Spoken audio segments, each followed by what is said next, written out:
আমি আজ সারাদিনের প্রিপারেশানগুলো দেখাতে চাই। যেমন মর্নিং ব্রেকফাস্টের প্রিপারেশান, সেটা হচ্ছে চিকেন ম্যাগি। চিকেন ম্যাগি আমার রেডি হয়ে গেছে, এই এক প্রস্ত আমি শেয়ার করে ফেললাম।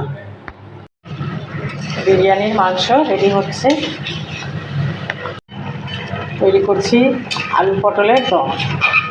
তো আমাদের আজকের এই সব রেসিপি আপনাদের সাথে শেয়ার করছি। তো বন্ধুরা, বিরিয়ানি আমার রেডি হয়ে গেছে। বাড়িতে তৈরি করা কাঁচা ভাজা সব মশলা দিয়ে দিয়েছি। এগুলো আমাদের পুরোপুরি নিজস্ব রান্না। পছন্দ হলে লাইক, কমেন্ট, শেয়ার, সাবস্ক্রাইব করে সাহি কিচেনের পাশে থাকবেন। সকলে ভালো থাকবেন, সুস্থ থাকবেন।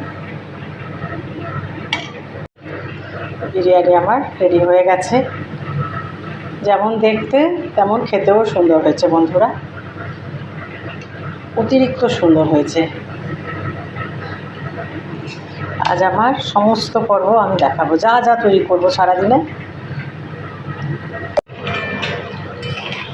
অনেক সুন্দর আলু পটলের দম বন্ধুরা, এটাও আমি তৈরি করে ফেলেছি। রাত্রে রুটির সাথেও খাওয়া যাবে, আর বিরিয়ানির সাথেও যদি কেউ মনে করে খেতে পারবে। এর মধ্যে আমার তৈরি হয়ে গেছে স্যালাড, একটু ভিনেগার দিয়ে আর লবণ দিয়ে এই স্যালাডটা রেডি করে রেখেছি বন্ধুরা।